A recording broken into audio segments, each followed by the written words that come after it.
So my next talk is on posterior polar cataract. I'll just demonstrate a video on different posterior polar cataracts. So here the first case is a patient who has a nuclear sclerosis and has a high hypermetropia with the pterygium. We can see the IOL power is 36 diopters. Thankfully, the aqueous depth is adequate and he does not have significant astigmatism. He's not concerned about the pterygium at all. He just wants cataract surgery. So here what we need to do is we are going ahead with the cataract surgery alone, and the rhexis in posterior polar cataracts needs to be a decent size, maybe 5.5 mm, but not very large, because if we end up in a posterior capsular rupture, we need a good adequate sulcus support to be able to implant a 3-piece IOL. Another thing we can do is keep a 3-piece IOL as backup for these patients, although for this patient it was not possible because this is a 36 diopter IOL. Now here what I like to do is do a slightly limited visco dissection, just going ahead with my visco cannula and injecting a little bit of a dispersive OVD, very, very small amounts under the anterior capsule before I do a hydrodelineation. So how this really helps is that it avoids an inadvertent hydrodissection while doing a hydrodelineation, because that OVD gives a little bit of resistance to the path of the fluid and also helps in mobilizing the nucleus slightly. And then since this is a grade 2 nuclear sclerosis, I want to be as safe as possible, trying to keep the parameters slightly lower than at what I'd usually keep, and creating a trench, going ahead with a stop and chop. So here when we crack, we have to be gentle, not too vigorous. Here I'm not trying to rotate the nucleus. Again, we need minimal rotations. We just need to gently nudge on the nucleus and prolapse it up and then chop. So again, we should avoid a vigorous rotation of the nucleus. Any maneuver that can cause stress on the posterior capsule needs to be avoided. So typically I just nudge the nucleus of one of the poles, lift it up, and then just chop. So this, again, these are slightly softer cataracts. These patients tend to present early. We are not dealing with very hard cataracts when we are looking at posterior polar cases. And before we withdraw our infusion cannula, before I really withdraw the phacoemulsification probe, important to not let chamber collapse. So I'm injecting OVD from the other side.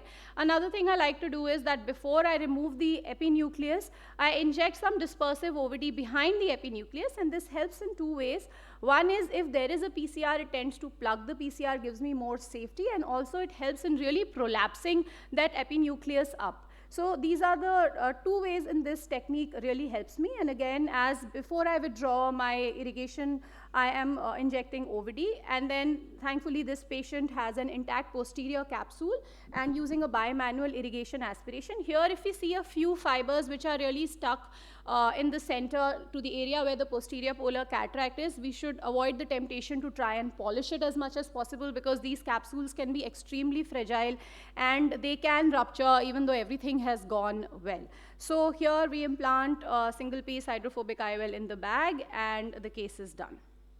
Now, this is the left eye of the same patient undergoing cataract surgery 1 week later. This is a slightly less dense nucleus as compared to the other eye. So here my technique is slightly different. I'm going ahead with the trench. The trench also doesn't need to be that deep or broad. And I've just lifted up the entire nucleus because we have removed the anterior epinucleus after creating the trench, and just emulsified. So this is something else we can do, especially when we have soft cataracts. Again, one of the techniques that I discussed in soft cataract management as well. So again, depending on the amount of nuclear sclerosis, we need to be careful, and this is the end of this case. Now, what do we do when we have a posterior capsular rupture? About 10% of these patients can land up in posterior capsular rupture. So this is one of the patients in this, in which we face this issue. So starting with following all the principles that I previously discussed with the posterior polar cataract, I'm not being very vigorous. The parameters are slightly lower than what I would normally keep for this kind of a cataract, and no vigorous rotations. I'm just nudging the nucleus and emulsifying it. I'm being very, very gentle in my rotations. So here everything seems to be going well. The nucleus has been emulsified almost completely, and then I'm injecting again dispersive OVD before I come out, injecting dispersive OVD underneath the epinucleus as well. But as I am aspirating the epinucleus, I feel that something is not quite right. And once I aspirate the whole of the epinuclear plate, I see that there is a posterior capsular rupture right over here, and this is where before we come out, we just inject some a little bit of HPMC again. So this is very well visualized over here. We have a posterior capsular rupture. So going ahead with anterior vitrectomy first to clear up all of this vitreous, but we see that we have significant amount of cortex still left, and it can be very, very difficult to maneuver this cortex with the vitrectomy probe when we have so much of cortex left. So what I like to do is that after we have done a thorough anterior vitrectomy, we are sure that there is no vitreous in the anterior chamber. I've switched back to my irrigation aspiration, my manual probe, and then aspirating the cortex, making sure the chamber is stable. We are not operating at a very high vacuum settings. Again, every time before I withdraw my infusion cannula, I am injecting dispersive OVD to make sure that we do not end up causing vitreous relapse in the anterior chamber. Now a little bit of this cortex, before I aspirate, I'm again doing a vitrectomy just to make sure that there is no vitreous, and then I'm using a vitrectomy probe to get rid of this a little bit of cortex. And now in this case, using a 3-piece IOL in the sulcus, so it is very important when we are planning these patients to tell them that we might have to change the plan intraoperatively, and we might have to put a different IOL for you. And so keeping this 3-piece IOL, adjusting the A constant for sulcus and keeping it in our inventory becomes extremely important. You can do an optic capture and then remove the rest of the OVD.